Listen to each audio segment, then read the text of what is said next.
Chelsea, les bras chargés de sacs remplis d'épicerie, poussa la porte de sa maison confortable et ensoleillée. L'odeur du pain frais de la boulangerie locale se mêlait au parfum des oranges mûres et des pommes croquantes, créant une aura accueillante.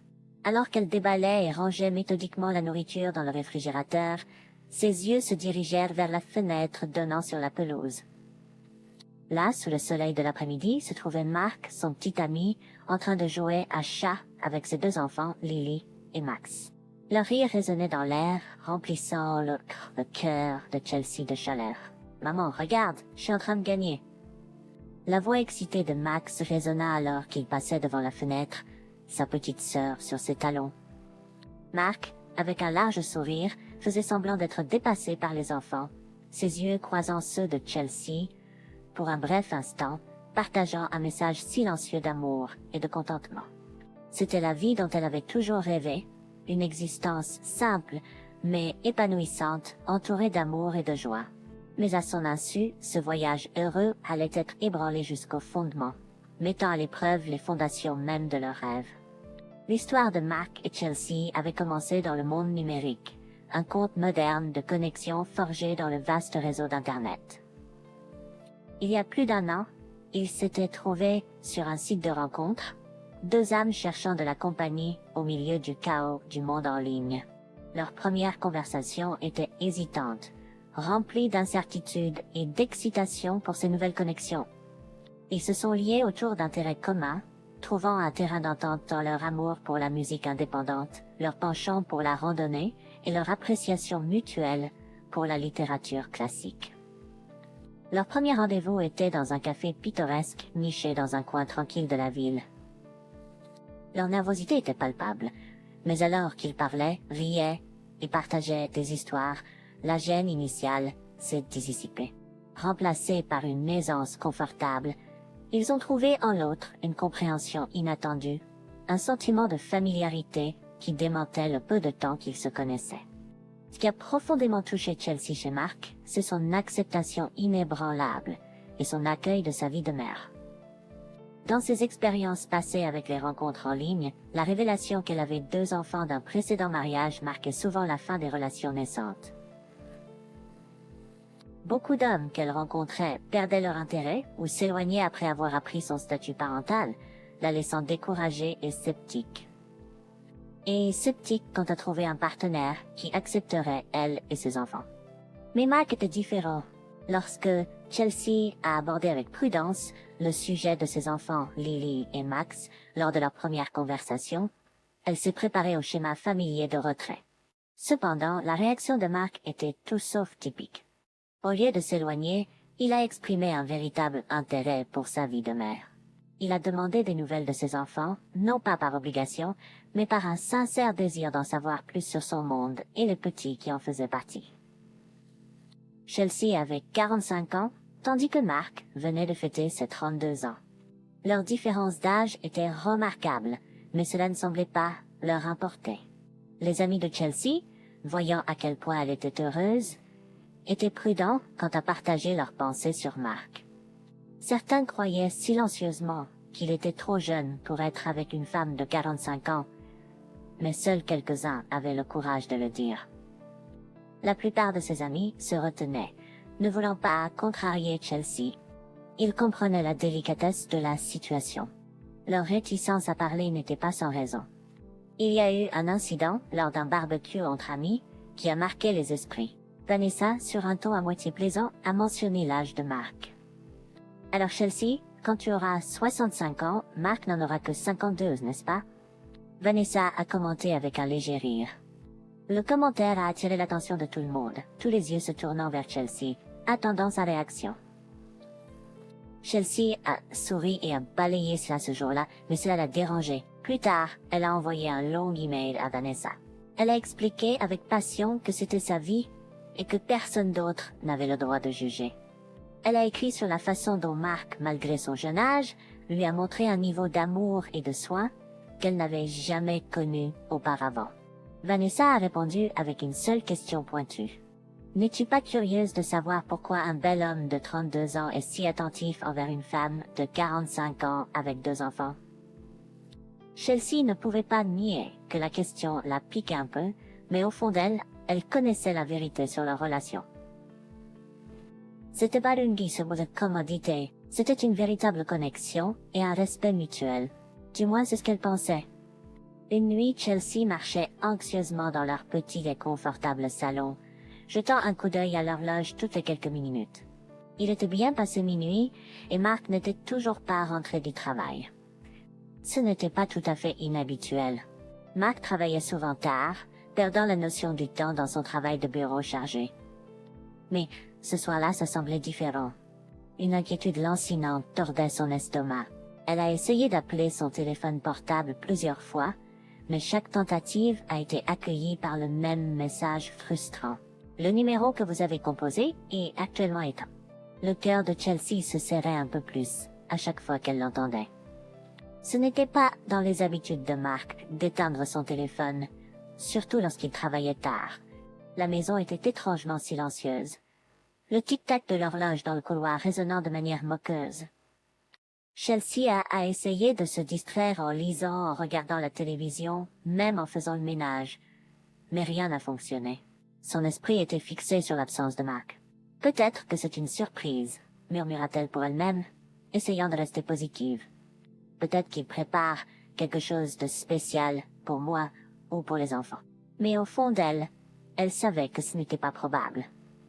Leurs anniversaires et toutes les autres célébrations étaient dans plusieurs mois. Au lever du jour, Chelsea n'avait pas fermé l'œil. Elle était assise à la table de la cuisine, une tasse de café froid entre les mains, perdue dans ses pensées. Du petit lettre, elle se demanda à voix haute. Et s'il lui était arrivé quelque chose? Les possibilités tourbillonnaient dans son esprit de plus en plus inquiétantes. À contre-cœur, elle envisagea de contacter la police, mais elle hésita. Mark était un adulte responsable et elle ne voulait pas surréagir et causer un drame inutile. Je vais attendre, décida-t-elle. Peut-être qu'il rentrera bientôt et que tout cela ne sera qu'un malentendu stupide. Mais alors que les jours se transformaient en une semaine sans signe de Mark, l'inquiétude de Chelsea se transforma en peur.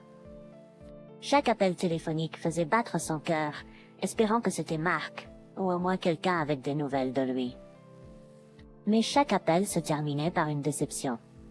Le cœur de Chelsea battait la chamade dans sa poitrine, son esprit en proie à la peur et à la confusion. L'appel inattendu avait brisé le silence étrange du matin, transformant son inquiétude profonde en un cauchemar tangible.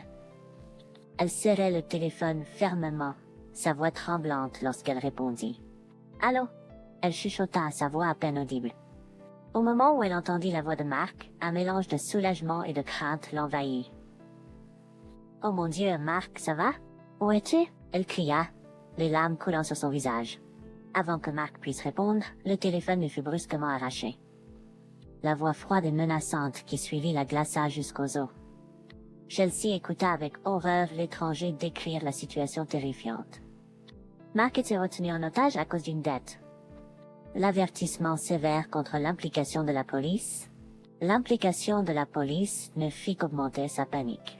Alors que l'appel se terminait brusquement, Chelsea ressentit une vague de désespoir l'envahir. Elle sanglotait sans pouvoir se contrôler, son esprit en proie à la peur et à l'incertitude. La pensée de Mark en danger, entre les mains de personnes sans scrupules, était insupportable. Elle resta figée, le téléphone toujours en main, les larmes brouillant sa vision. « Que dois-je faire maintenant ?» murmura-t-elle à elle-même. La menace de ne pas impliquer la police résonnait dans son esprit. Le monde de Chelsea avait basculé en quelques heures seulement. Son esprit était en tumulte, partagé entre la peur et l'espoir. Le poids de la décision de payer la rançon avec son héritage, une somme importante et sentimentale, était écrasant. Mais la pensée de perdre Mark, l'amour de sa vie, était bien plus dévastatrice. Chelsea avait hérité de la maison de son père et de ses économies. Elle prévoyait d'utiliser cet argent avec sagesse dans le futur. Chelsea et Mark avaient de grands projets. Le cœur lourd, elle se rendit à la banque, la réalité de la situation s'enfonçant à chaque pas. Elle retira la somme de la rançon, une somme qui représentait des années de travail acharné de son père et sa sécurité future. Suivant les instructions du kidnappeur à la lettre, Chelsea laissa le sac d'argent à l'endroit désigné. Puis vint la partie la plus difficile, attendre. Chelsea attendit ce qui lui sembla une éternité, son cœur bondissant à chaque sonnerie de téléphone. Son esprit était en proie à un tourbillon de scénarios, chacun plus effrayant que le précédent. Elle s'accrochait à son téléphone, le suppliant de sonner, priant pour toute nouvelle de Mark. Mais alors que les heures se transformaient en une longue et douloureuse journée, aucun appel ne vint. Était arrivé trop tard. Quelque chose avait-il mal tourné? Elle était hantée par d'innombrables questions, chacune sans réponse, la laissant se sentir impuissante et seule. Ont-ils vraiment pu me tromper si facilement? Murmura Chelsea, sa voix teintée d'un mélange d'amertume et d'incrédulité. Elle venait de rentrer chez elle après avoir livré avec peine la rançon, espérant que cela lui apporterait la paix. Mais dès qu'elle est entrée, un sentiment glaçant de malaise la saisit. Les pièces étaient en désordre chaotique, ressemblant à une scène tout droit sortie d'un film criminel. Les meubles étaient renversés, les coussins étaient déchirés, et chaque recoin avait été fouillé. Son cœur assombrait alors qu'elle parcourait les débris.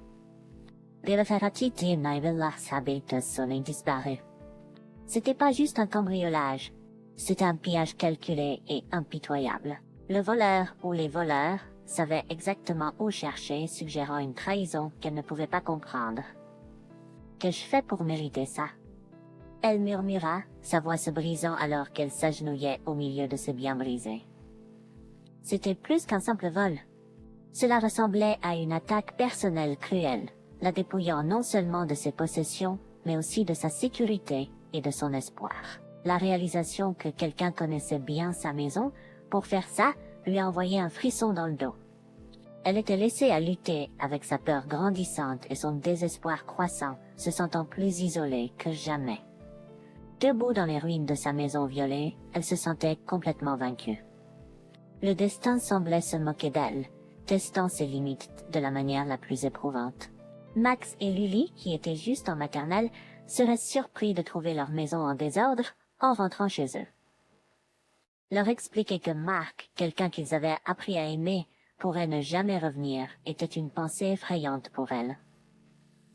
Même si une petite partie d'elle soupçonnait que Mark pourrait être impliqué dans le chaos, elle avait du mal à y croire. Comment Mark, quelqu'un en qui elle avait confiance, pourrait la trahir de cette façon, surtout depuis qu'elle était enceinte depuis 2 mois? Mais si c'était vraiment le cas, un nouveau sentiment s'insinuait dans son cœur. Colette?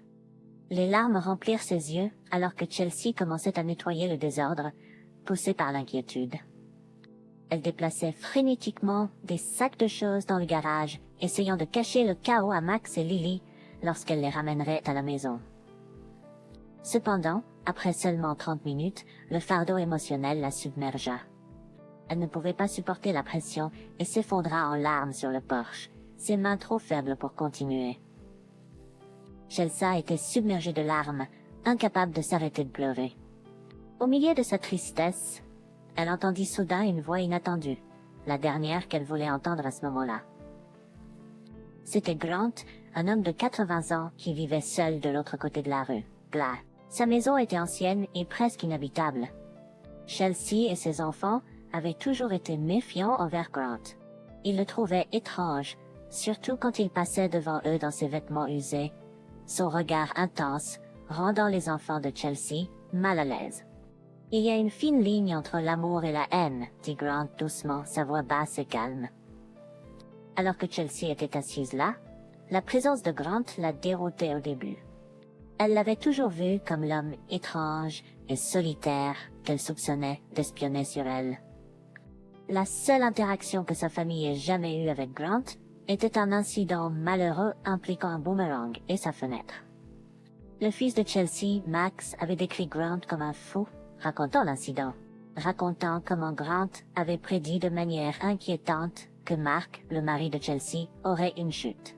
À l'époque, Chelsea n'avait pas compris la signification des paroles de Grant. Elle soupçonnait même qu'il puisse avoir des problèmes mentaux, une idée renforcée par Mark. Mais alors que Grant était assis à côté d'elle, partageant ses pensées, Chelsea commença à voir un côté différent de lui. Grant, qu'elle avait étiqueté comme un vieil homme étrange, révéla des couches qu'elle n'avait pas remarquées auparavant. Alors qu'il continuait à parler, Chelsea réalisa qu'il y avait peut-être plus à Grant que la figure étrange et solitaire qu'elle avait toujours pensé qu'il était. Grant parlait avec un soupçon de sagesse. « Tu perds quelque chose. » Est-ce qu'il y a quelque chose? Quand Monica, ma femme, est décédée il y a 4 ans, j'ai senti mon monde s'effondrer. J'ai perdu la volonté de vivre, voulant la suivre. Chelsea écoutait, ses larmes momentanément oubliées alors que l'histoire de Grant se déroulait. Il continua. « Tu ne t'en souviens probablement pas, mais le jour où vous avez emménagé, la petite Lily m'a regardé directement et a souri. Elle n'avait que 2 ans et ne savait pas grand-chose, mais ce sourire, ça voulait tout dire pour moi. » Alors que Grant se remémorait, les propres souvenirs de Chelsea de ce jour-là refaisaient surface. Elle se rappelait vivement les déménageurs qui s'affairaient pendant que Lily, 2 ans, et Max, 4 ans, jouaient sur la pelouse. Lily avait avec innocemment sourire qui observait depuis sa fenêtre. Ce geste simple avait profondément touché Grant, le poussant à sortir sur son porche, son regard fixé sur Lily. À l'époque, Chelsea avait mal interprété la situation. Voyant le regard intense de Grant vers sa fille, elle l'avait rapidement jugé comme étrange et dérangeant. Mais maintenant, en entendant la perspective de Grant, elle commençait à comprendre l'impact profond que ce petit moment avait eu sur lui, offrant une lueur d'espoir pendant ses moments les plus sombres. Cette révélation apporta une nouvelle profondeur à sa perception de Grant, remettant en question ses premières impressions de l'homme solitaire. Chelsea se souvint avoir parlé de Grant à Mark quand ils ont emménagé. En y réfléchissant maintenant, elle réalisa que Mark avait joué un rôle important dans la façon dont elle et les enfants percevaient Grant. Mark avait amplifié l'idée que Grant était instable, une croyance qu'ils avaient tous naïvement acceptée. Alors que Grant partageait plus, il révéla une vérité poignante. « Tu ne le croiras pas, Chelsea, mais le sourire de Lily ce jour-là, ça m'a sauvé la vie. Elle n'était qu'une petite fille adorable. Je sais que nous étions des étrangers à l'époque, mais il y avait une raison pour laquelle vous avez emménagé dans cette maison, juste en face de la mienne. » Au cours de leur conversation, Chelsea apprit que Grant n'avait jamais eu d'enfant. Il avait désiré une grande famille et des petits-enfants, des rêves qui sont restés inaccomplis, car sa femme ne pouvait pas avoir d'enfants. Malgré cela, l'amour de Grant pour Monica était inébranlable et il a consacré sa vie à elle. Ils ont passé 60 ans ensemble, sans enfants, et quand Monica est décédée, Grant a senti que son but dans la vie avait disparu aussi. Cependant, c'était le sourire innocent de Lily ce jour-là qui a apporté un rayon d'espoir dans sa vie. Son petit acte de gentillesse a inconsciemment empêché Grant de mettre fin à ses jours. Cela faisait 7 ans depuis ce moment, et chaque jour depuis, Grant avait regardé par sa fenêtre espérant apercevoir Lily et son beau sourire. Cette révélation affecta profondément Chelsea, remodelant sa compréhension de l'homme qu'elle avait autrefois mal jugé. Grant, qu'elle avait vu comme un vieil homme étrange, était simplement une âme solitaire qui trouvait du réconfort dans les petites joies apportées par ses enfants. Grant précisa « Je ne suis pas un maniaque, Chelsea. J'ai essayé de me rapprocher de vous, mais Mark était déjà devenu une partie de votre vie. » Il hésita, puis révéla quelque chose de surprenant. « Mark avait menacé de me faire du mal si je m'approchais de vous et des enfants. J'ai toujours senti quelque chose de bizarre chez Mark, dès le début, Grant a avoué. Mais je ne voulais pas te causer de détresse. Je pouvais voir ce que tu ressentais pour lui. » Après avoir partagé ces informations, Grant s'est levé et a commencé à déplacer des sacs vers le garage d'une manière calme et discrète. Puis, avec la même douceur, il a commencé à ranger la maison. Chelsea, reconnaissant son intention d'aider, l'a silencieusement accepté. À ce moment-là, elle était reconnaissante pour l'aide. Avant que Chelsea ne parte chercher les enfants à la maternelle, Grant a offert.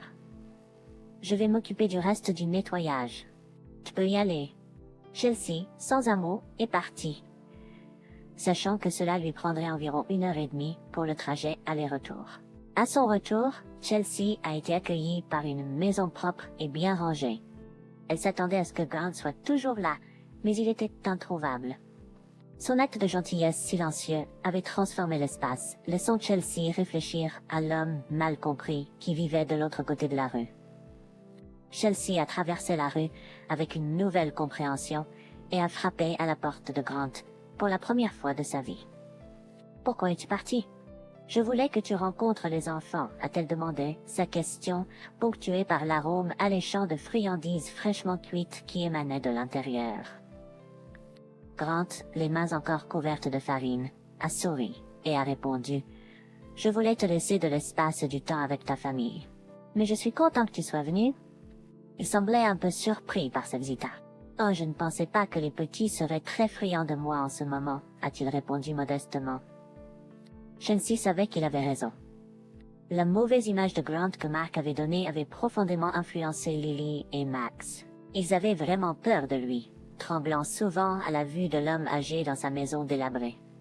Avant que Chelsea ne puisse répondre, Grant est revenu avec une assiette de cookies et de bonbons frais. « C'est pour les enfants, » a-t-il dit avec un sourire doux. « Tu n'as pas besoin de leur dire que c'est de ma part. » Chelsea, à court de mots, a simplement hoché la tête et a pris les friandises. Ce soir-là, après que les enfants se soient endormis, elle s'est retrouvée une fois de plus devant la porte de Grant. Cette fois, elle apportait un geste de bonne volonté, un assortiment de fruits de son réfrigérateur. Grant a chaleureusement accueilli Chelsea dans sa maison, ses yeux brillants de joie non exprimée d'avoir un invité après si longtemps.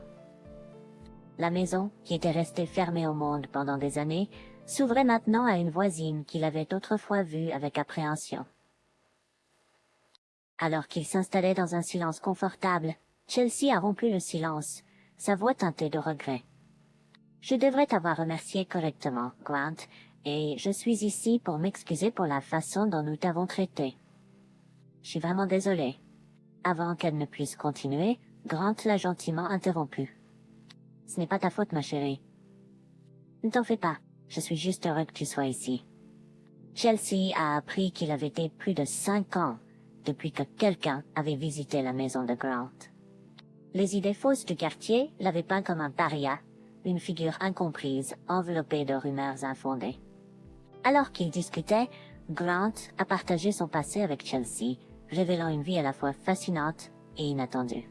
Il avait été cow-boy, travaillant pour un riche fermier, depuis qu'il avait quitté le lycée. Alors que Grant racontait son histoire de vie, Chelsea a appris son parcours avec Monica, sa femme bien-aimée. Monica travaillait dans une usine de conditionnement de viande quand ils se sont rencontrés, et ensemble, ils ont partagé une vie remplie de bonheur. La vie de Grant a pris un tournant lorsque les avancées technologiques ont éliminé les chevaux dans l'industrie du bétail, entraînant son licenciement. Il a brièvement rejoint Monica à l'usine de conditionnement de viande, mais son cœur souffrait pour les grands espaces et la camaraderie de ses jours de cow-boy. Malgré ce revers, Monica était le pilier de la famille, travaillant dur pour les soutenir tous les deux. Lorsque Monica a pris sa retraite, Grant a mis de côté sa nostalgie pour sa vie de cow-boy et ils ont commencé à voyager ensemble. Cette période a été la plus heureuse de la vie de Grant, remplie d'aventures et d'expériences partagées. Leur incapacité à avoir des enfants n'a fait que renforcer leur lien, en faisant d'eux des partenaires à tous les niveaux. Cependant, le décès de Monica a marqué la fin d'une ère pour Grant. Submergé par le chagrin, il s'est tourné vers l'alcool pour faire face à la perte. Pourtant, même au plus profond de son alcoolisme, son amour et son désir pour Monica n'ont jamais faibli. Finalement, il a réussi à arrêter de boire, mais le vide qu'elle a laissé était resté. Alors que Chelsea écoutait, des larmes ont jailli de ses yeux. Elle a ressenti une pointe de culpabilité pour avoir pensé que Grant la suivait. Son histoire a résonné en elle, apportant une sensation de chaleur et de familiarité, comme si elle était assise à côté d'un grand-père. La vie de Grant, marquée par l'amour et la perte, était un témoignage de la fragile frontière entre l'amour et la haine. Cette nuit-là, Chelsea est rentrée chez elle avec un cœur plus léger qu'il ne l'avait été depuis longtemps. Les révélations et les histoires partagées par Grant avaient non seulement changé sa perception de son voisin, mais aussi apporté un sentiment de paix et de compréhension qu'elle n'avait pas prévu. Malgré les défis qui se présentaient, comme se lever tôt pour continuer sa recherche d'emploi, Chelsea ressentait une nouvelle tranquillité. Les fardeaux et les idées fausses du passé semblaient s'être envolés, lui permettant d'apprécier la luminosité inattendue que Grant avait apportée dans sa vie. C'était un rappel de la façon dont les connexions et la compréhension peuvent transformer notre perspective et offrir du réconfort de la manière la plus inattendue. Après une semaine tumultueuse, Chelsea, une mère résiliente, était en mission pour trouver un emploi. La stabilité financière de sa famille avait été ébranlée. Avant la disparition mystérieuse de Mark, il s'en était sorti avec ses économies et son modeste salaire. Mais maintenant, après avoir dépensé la plupart de leurs économies pour la rançon, leur situation financière était désespérée. Malgré les défis, Chelsea restait optimiste et se mettait en quête d'un emploi.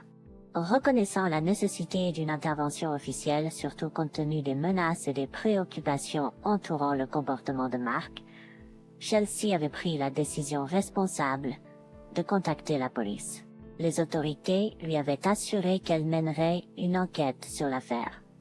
Cette démarche était cruciale pour assurer la sécurité et le bien-être de sa famille et pour faire face aux risques potentiels posés par Mark. Elle a postulé dans différents endroits à la recherche d'un emploi, mais a rencontré des obstacles inattendus. Lors des entretiens, elle a ouvertement partagé qu'elle était mère célibataire, élevant ses enfants seule et qu'elle entend également un autre enfant. Cette honnêteté, cependant, a conduit à des rejets polis de la part de nombreux employeurs. Lors d'un entretien particulièrement décourageant, l'intervieweur lui a dit sans détour « Je suis désolé, mais nous voyons votre grossesse comme un signe d'instabilité. Vous aurez probablement besoin d'un congé maternité bientôt, et nous ne pouvons pas l'accommoder. » La même histoire se répète près des années où elle était postulée. Ils admiraient ses qualifications et son expérience, mais sa situation personnelle est devenue un obstacle. Chelsea a finalement commencé à travailler comme serveuse dans un restaurant à proximité. Un changement significatif par rapport à sa vie précédente où elle restait à la maison pour s'occuper de ses enfants. Ce changement est survenu après que Mark l'ait persuadé de quitter son précédent emploi pour se concentrer sur la famille. S'adapter à sa nouvelle routine était difficile. Chaque jour, elle jonglait entre ses responsabilités professionnelles, les demandes de récupérer ses enfants à la maternelle et la gestion des tâches ménagères. Pendant ce temps, son ventre devenait de plus en plus visible chaque jour. Elle essayait de dissimuler sa grossesse au travail, anxieuse à l'idée d'attirer l'attention ou les préoccupations des autres. Poussée par le besoin de subvenir aux besoins de sa famille, Chelsea persévérait dans son travail malgré la fatigue physique et émotionnelle. Grant observait ses luttes quotidiennes. Un matin, il s'approcha d'elle avec un regard inquiet. « Chelsea, ma chérie, tu te pousses trop fort. Tu devrais vraiment prendre une pause, surtout maintenant, suggéra-t-il en faisant référence à sa grossesse. Chelsea, déjà dépassée et au bord de la crise de nerfs, trouva la visite et les conseils inattendus de Grant frustrants. Elle valorisait son indépendance et était déterminée à gérer ses défis selon ses propres termes. Grant cependant persistait, offrant des conseils bien intentionnés mais non sollicités sur la prise en charge et le repos. Cette situation ajoutait au stress croissant de Chelsea alors qu'elle jonglait avec les complexités de l'équilibre entre travail, famille et bien-être. Finalement, la pression que Chelsea affrontait devint trop lourde à supporter. Épuisée et émotionnellement épuisée par sa grossesse, son travail exigeant et l'équilibre constant avec ses enfants, elle craqua enfin. « Pourquoi tu continues à te mêler de ma vie, vieux? Je n'ai pas besoin de tes histoires et conseils sans fin, » s'exclama Chelsea, sa patience à bout. Son explosion était un signe clair du stress immense qu'elle subissait.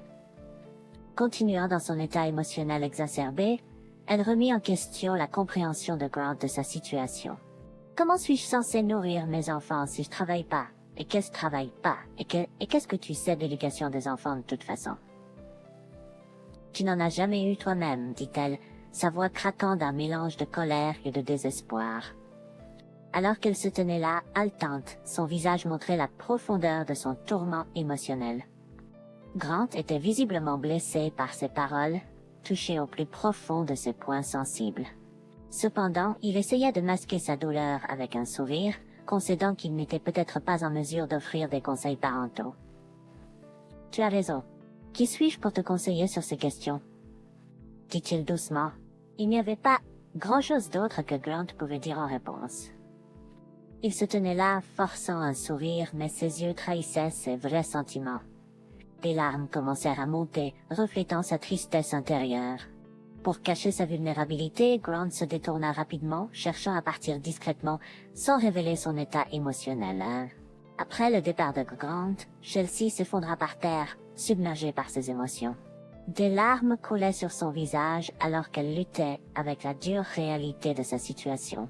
Au fond, elle savait que Grant avait raison. Son travail, surtout à un stade avancé de sa grossesse, mettait à risque sa santé et celle de son enfant à naître. Pourtant, la peur de ne pas pouvoir subvenir aux besoins de ses autres enfants la hantait, la laissant déchirée entre son travail et les besoins de sa famille. Ce matin-là marqua un changement pour Chelsea. Pour la première fois, elle choisit de ne pas aller travailler. Elle n'amena même pas ses enfants à la maternelle. Elle avait besoin de ce temps pour faire une pause et réfléchir à ses prochaines étapes. Pendant ce temps, Grant, au lieu de rentrer chez lui, errait vers la ville, perdu dans ses pensées. Le lendemain matin, Chelsea eut une surprise inattendue. En essayant de sortir de chez elle, elle trouva sa porte bloquée par un grand sac en plastique rempli d'épicerie sur le pas de sa porte. Confuse, elle poussa la porte et ramena le sac à l'intérieur. Elle regarda autour d'elle, mais il n'y avait personne en vue.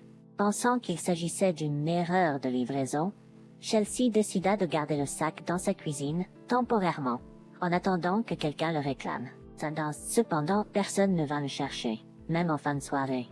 Ne voulant pas gaspiller la nourriture, elle rangea à contre-cœur les courses dans son réfrigérateur, toujours perplexe quant à leur arrivée mystérieuse.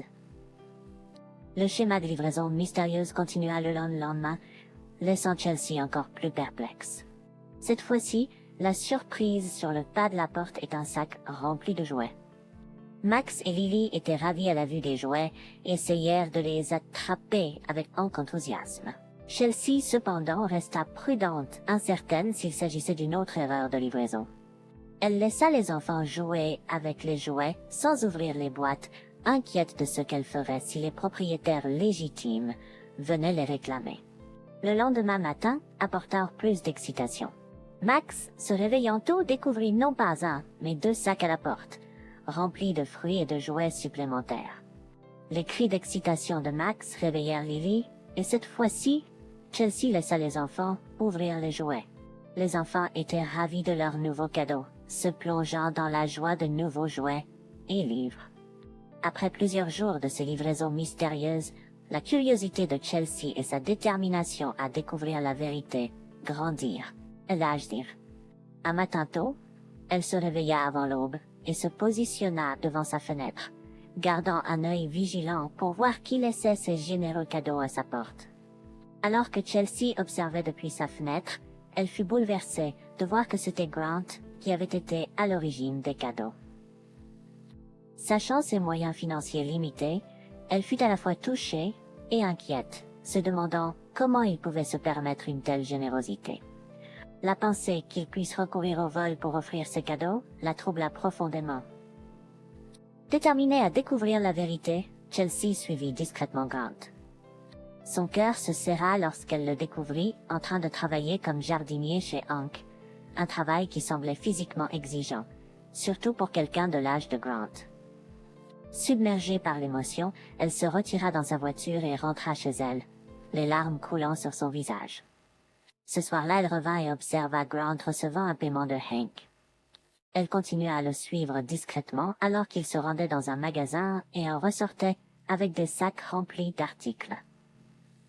Assise dans sa voiture, Chelsea fut submergée de regrets pour ses paroles dures envers Grant précédemment. Il s'avéra que le jour où Chelsea l'avait confronté, Grant, profondément touché par sa situation, avait décidé de chercher un emploi pour la première fois depuis de nombreuses années. Sa recherche fut accueillie par des refus, car personne ne semblait vouloir embaucher un homme âgé, sans compétences professionnelles modernes. Indéfectible, Grant se mit à se tenir devant un immeuble de bureau avec une pancarte implorant de l'aide et un emploi. Son appel sincère toucha le cœur des passants qui commencèrent à laisser de l'argent à ses pieds. Ce jour-là, Grant collecta une somme importante qu'il dépensa avec joie pour des courses et des jouets pour la famille de Chelsea. L'engagement de Grant à gagner sa vie était clair. Après avoir laissé le sac d'épicerie sur le pas de la porte de Chelsea, il retourna à sa place le lendemain avec un nouveau message sur sa pancarte. « S'il vous plaît, ne me donnez pas d'argent. Donnez-moi un emploi. » Sa fierté et son désir d'autosuffisance étaient évidents. Il était reconnaissant pour l'aide qu'il avait reçue, mais était déterminé à travailler pour son revenu. Ce jour-là, un homme en costume d'affaires, intrigué par l'enseigne de Grant, s'est arrêté pour lui parler. Il a demandé à Grant s'il pouvait faire du jardinage, expliquant que son jardinier habituel était parti de façon inattendue. Le visage de Grant s'est illuminé d'espoir et d'enthousiasme lorsqu'il a accepté le travail. Avant d'accepter le travail, a fait une simple demande. Il a demandé à être payé quotidiennement, une condition que l'homme qui s'est présenté comme Hank a acceptée sans hésitation. Hank a ensuite conduit Grant chez lui, à la périphérie de la ville, dans une belle propriété qui nécessitait de l'entretien.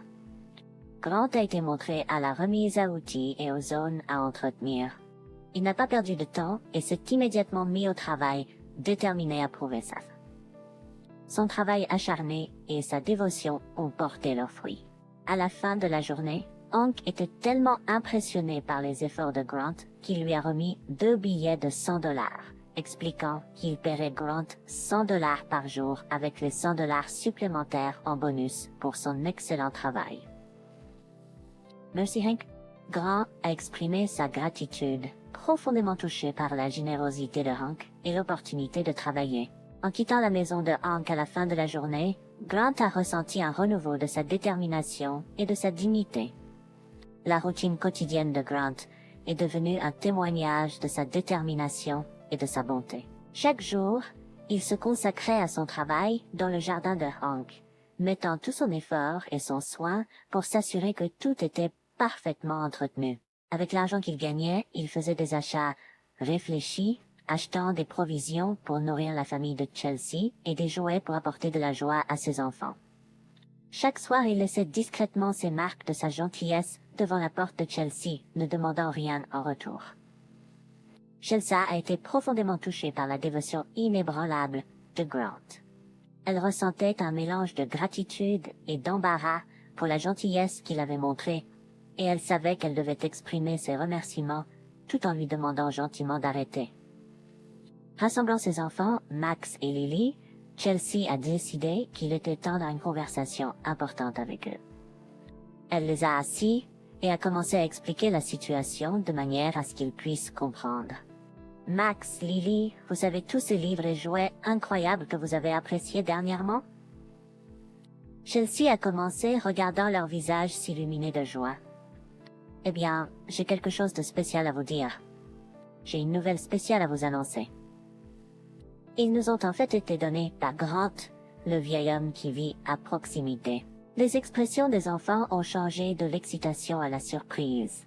Max et Lily ont toujours été méfiants envers Grant, le considérant simplement comme un étrange voisin âgé. La révélation qu'il était celui qui leur fournissait leur nouveau trésor les a étonnés. « Vraiment, maman? Grant nous les a donnés. » Max a demandé, les yeux grands ouverts d'émerveillement. « Oui, il l'a fait, » a répondu Chelsea doucement, souriant à leur réaction innocente. « Il a travaillé très dur, Chagouèche, pour acheter ces cadeaux pour vous. C'est un homme très gentil et il nous a beaucoup aidés. » Alors que Chelsea avait cette conversation sincère avec Max et Lily, son téléphone a sonné, interrompant le moment. Elle a jeté un coup d'œil à l'identifiant de l'appelant et a ressenti un choc de surprise. C'est de la police. Son cœur s'est mis à battre la chamade en se rappelant la déclaration qu'elle avait faite à propos de Mark. « Bonjour, c'est Chelsea », a-t-elle répondu, essayant de garder sa voix stable. « Salut Chelsea, ici l'officier Johnson du département de police locale. Nous pourrions avoir des nouvelles concernant la personne que vous avez signalée. » Mark, la voix de l'officier était calme et professionnelle. Les yeux de Chelsea se sont écarquillés et elle s'est rapidement éloignée de ses enfants, cherchant un peu d'intimité. Oui, je me souviens. Quelles sont les nouvelles? Nous avons trouvé quelqu'un qui correspond à la description que vous nous avez donnée. Nous avons besoin que vous veniez au poste pour confirmer s'il s'agit bien de lui, expliqua l'officier. L'esprit de Chelsea s'emballa. La possibilité qu'il ait été retrouvé lui apporta un mélange de soulagement et d'appréhension. D'accord, je serai là dès que possible. Merci, officier, répondit Chelsea, sa voix tremblant légèrement d'émotion. En raccrochant, sa fille aînée, Lily, la regarda avec de grands yeux curieux. Maman, est-ce que tout va bien? Qui était-ce? Chelsea s'agenouilla en ébouriffant doucement les cheveux de Lily. C'était la police, ma chérie? Ils ont peut-être retrouvé quelqu'un dont j'étais très inquiète. Est-ce que c'est Uncle Mac?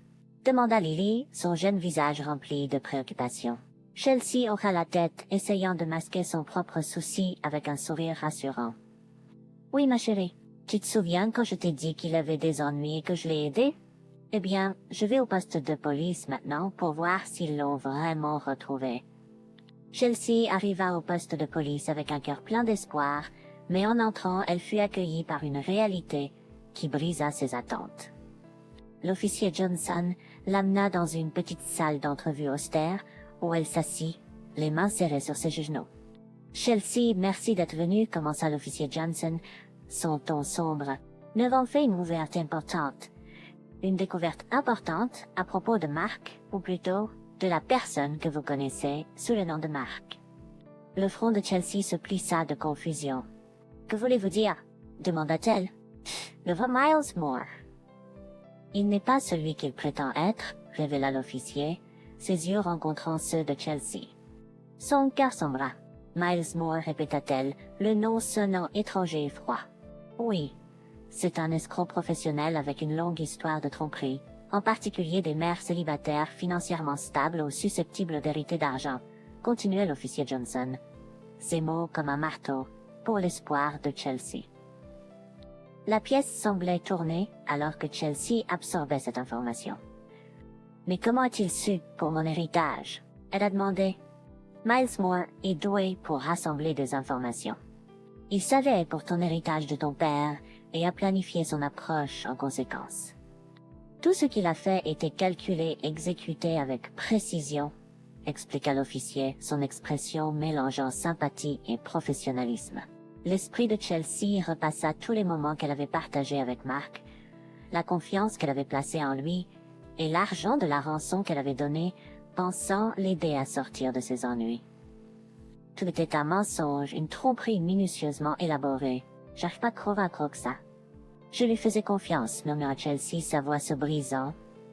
L'officier Johnson hocha la tête avec compréhension. C'est pas de ta faute, Chelsea. Des gens comme Moore sont des experts en manipulation. Il a escroqué de nombreuses familles, et malheureusement, tu étais l'une de ses cibles. Chelsea ressentait un mélange de colère, de trahison et de profonde tristesse. Que va-t-il se passer maintenant? Elle demanda, essayant de retenir ses larmes. Nous sommes en train de monter un dossier contre lui. Tentez-moi Shane Mote. Nous sommes également en contact avec d'autres victimes pour renforcer notre dossier, répondit l'officier. Chelsea hocha lentement la tête, son esprit encore bouleversé par la révélation. En réfléchissant à cette épreuve, Chelsea se souvint de Grant. À l'époque, elle avait ignoré les inquiétudes de Grant, les attribuant à sa nature excentrique. Mais maintenant, à la lumière de la vérité dévastatrice sur Miles Moore, le respect de Chelsea pour l'intuition de Grant s'était considérablement approfondi. Alors que la révélation continuait de s'enfoncer, Chelsea pensa à l'argent de la rançon qu'elle avait payé, espérant sauver Mark de ses prétendus ennuis. Elle s'enquit à ce sujet. À l'officier Johnson, sa voix teintée d'un mélange d'espoir et d'incertitude. L'argent, la rançon que j'ai payée, y a-t-il une chance de le récupérer? Chelsea demanda timidement. L'officier Johnson hocha la tête, une pointe d'optimisme dans sa voix. En fait, nous avons peut-être de bonnes nouvelles à ce sujet. Pendant notre enquête, nous avons retrouvé un sac rempli d'argent à l'endroit où Miles logeait. Il est très probable qu'il contienne l'argent que tu as payé. Nous sommes encore en train de vérifier les détails. Les yeux de Chelsea s'illuminèrent légèrement à cette nouvelle. La possibilité de récupérer son argent, une pièce tangible de l'héritage de son père, lui donna un petit sentiment de soulagement au milieu du tourment. C'est un soulagement d'entendre ça, dit-elle, s'accordant un moment d'espoir. S'il vous plaît, tenez-moi au courant à ce sujet. Nous le ferons, Chelsea, rassura l'officier Johnson. Chelsea rentra chez elle, son esprit tourbillonnant de pensées et d'émotions.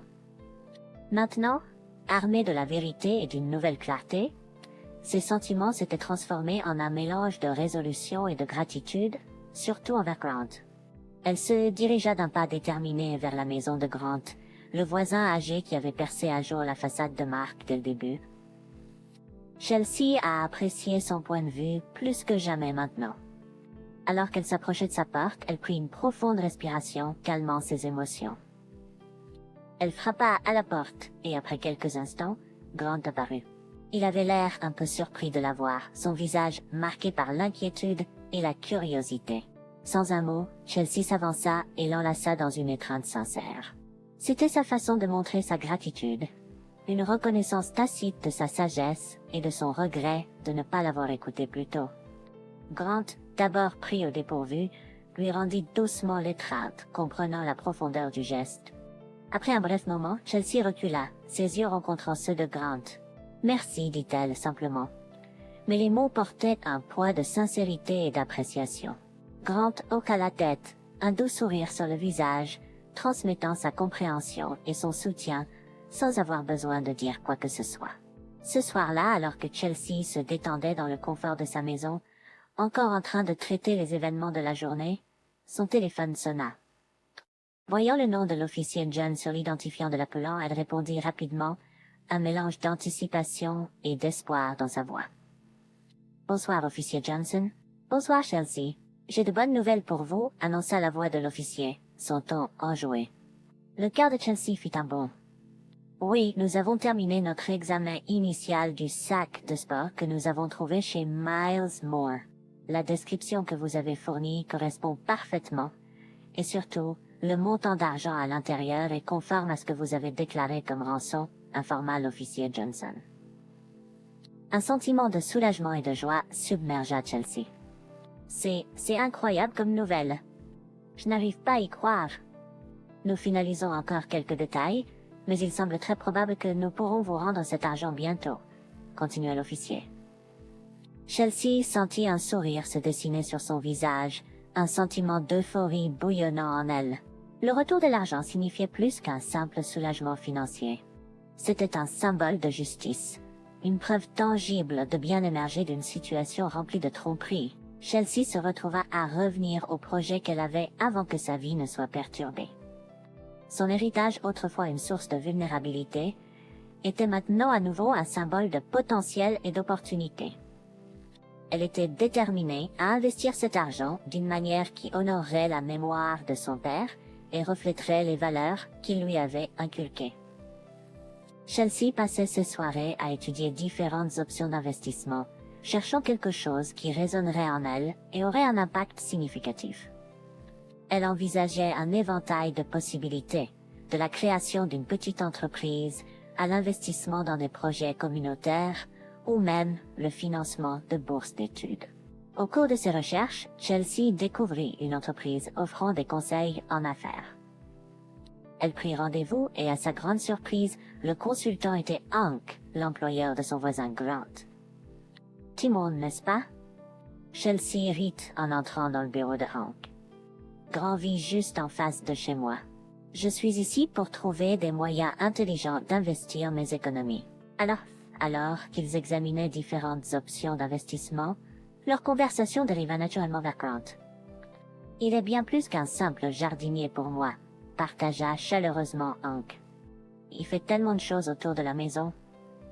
Pour moi, c'est comme que je n'ai jamais eu. » Hank a révélé comment Grant mentionnait souvent une famille qu'il soutenait. Touché par la gentillesse de Grant, Hank a toujours été très généreux envers lui. Les yeux de Chelsea se sont écarquillés. Cette fameuse Virginienne. En entendant cela, l'admiration de Hank pour Grant a encore grandi. Après de nombreuses discussions, Chelsea et Hank ont décidé d'un plan. « Alors, c'est une de ces têtes de space et de style. dans des Jifta. Hank a également suggéré de mettre une plus petite partie dans des actions de société en plein essor. C'est un peu risqué, a-t-il admis, mais les récompenses potentielles seront énormes. Alors qu'ils étaient en train de terminer, Chelsea s'est penchée en avant avec une étincelle dans les yeux. J'ai une autre idée que j'aimerais vous soumettre, Hank, dit-elle. C'était un dimanche matin paisible, et Grant se préparait pour sa journée de travail habituelle chez Hank. Cependant, à son arrivée, Hank l'a accueilli avec un changement de plan inattendu. Grant prend une pause aujourd'hui, a annoncé Hank en posant une main rassurante sur son épaule. Perplexe, Grant a froncé les sourcils. Mais j'ai beaucoup de travail dans le jardin. Que voulez-vous dire? A-t-il demandé, clairement surpris. Hank a ri légèrement. Pas de travail ici aujourd'hui. Nous allons quelque part de spécial. Assure-toi que tes outils sont prêts. Tu seras occupé, a-t-il dit avec une pointe d'excitation en montrant son camion pick-up. Malgré sa confusion, Grant est monté dans le camion, sa curiosité piquée. Après 1 heure de route à travers la campagne pittoresque, le camion de Hank est arrivé à une charmante ferme. Il s'est arrêté pour ouvrir les portes, puis a conduit à travers et se garé dans la cour. Les 2 hommes sont sortis, étirant leurs membres dans l'air frais. Quelques instants plus tard, la porte de la ferme s'est ouverte, révélant Chelsea avec un large sourire accueillant. Elle s'est approchée de Grant, essuyant ses mains sur son tablier, et l'a enveloppé dans une chaleureuse étreinte. « Bienvenue à la ferme, Grant », s'est-elle exclamée, les yeux pétillants de joie. Grant est resté là, complètement déconcerté. Il ne pouvait pas comprendre comment Hank et Chelsea se connaissaient, ou pourquoi il était dans cette ferme. Soudain, Max et Lily ont jailli de la grange, leurs cris excités remplissant l'air alors qu'ils sautaient autour. Mais en s'approchant de Grant, leur excitation s'est transformée en un silence respectueux. « Merci, Monsieur Grant », ont-ils dit de leur manière innocente d'enfant. « Voulez-vous venir voir les chevaux avec nous ?» À la mention des chevaux, les yeux de Grant ont pétillé d'une joie depuis longtemps oubliée. Il a lentement hoché la tête et a suivi les enfants, son cœur battant d'anticipation. Plus tard dans la soirée, ils se sont tous réunis autour d'une table magnifiquement dressée, où Chelsea avait préparé une dinde appétissante. Au milieu des rires et des histoires, Chelsea a éclairci sa gorge pour une annonce. « Quand j'ai récupéré mon héritage », commença-t-elle, échangeant un regard chaleureux avec Hank. « Avec l'aide de Hank, j'ai acheté cette ferme pour toi. » Les yeux de Grant s'élargirent d'incrédulité. Il fut alors révélé que lorsque Chelsea et Hank finalisaient leur plan d'investissement, Chelsea avait demandé à acheter une ferme avec des chevaux. Hank trouva cette demande inhabituelle. Mais Chelsea expliqua que c'était pour Grant. « Je me souvenais de ton rêve, Grant, » dit Chelsea, sa voix douce mais ferme. « J'ai toujours voulu être entouré de chevaux à nouveau, vivre dans une ferme, je ne l'ai jamais oublié. » Les paroles de Chelsea résonnèrent profondément en Grant, un mélange de gratitude et d'émerveillement le submergeant, alors qu'il réalisait comment son humble rêve devenait une belle réalité. Grant vivait maintenant sur la ferme et s'occupait des chevaux dans l'écurie.